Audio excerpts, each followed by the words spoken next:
Hello, everyone. John Dorhauer here. And it's been 2 years since we started coping with COVID together. And a lot has happened in those 2 years.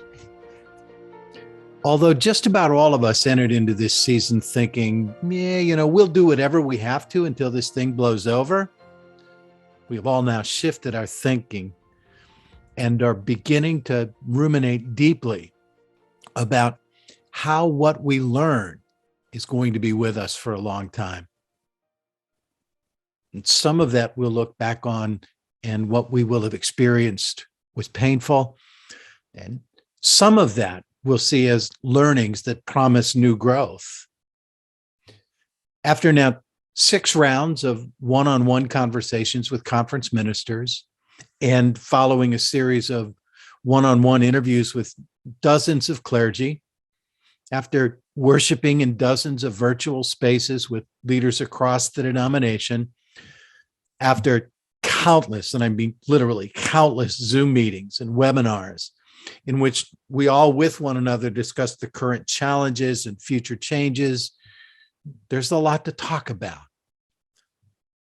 Perhaps the greatest challenge and the deepest grief is going to be facing the enormous sense of loss.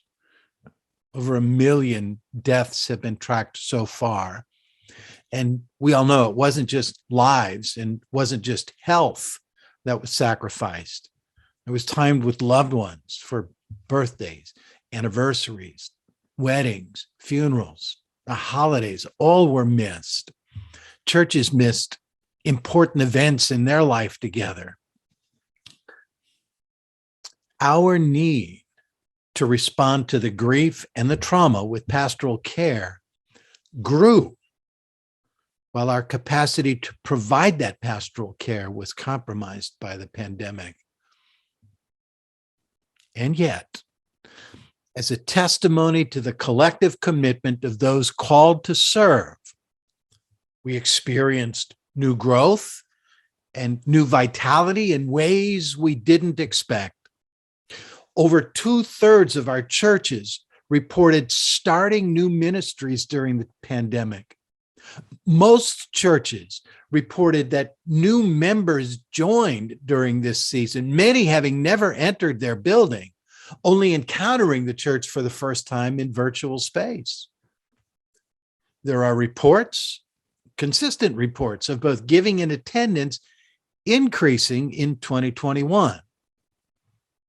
And almost without exception, leaders across the life of the church report developing new skills that maybe they resisted using before the pandemic, but that they now know they will use for the rest of their ministry. Perhaps the greatest challenge going forward will be discerning between the desire to return to what we once knew before the pandemic, our old normal, and the need to adapt to new behaviors and new expectations, our new normal.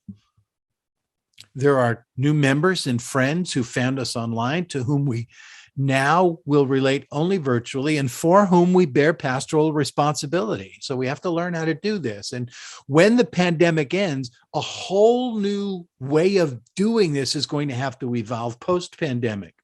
We're calling it our hybrid life. And so what are we going to do in person? And when is one question we have to face. What are we going to do only in virtual space? That's another thing. Now a third thing is going to emerge in what do we have to do as a hybrid experience where both people are in person and people are there virtually? And how do we do that? With whom and when is a whole different consideration. It's going to be a challenge to figure all of that out, but one that many of our leaders are already both anxious to explore and excited about architecting. No matter what, and remember this, we have learned throughout this pandemic that no matter what we do, no matter how we gather, the Holy Spirit has the capacity to join us and make it sacred. That we learned. And I take great comfort in knowing that, and I trust you do also. Thank you.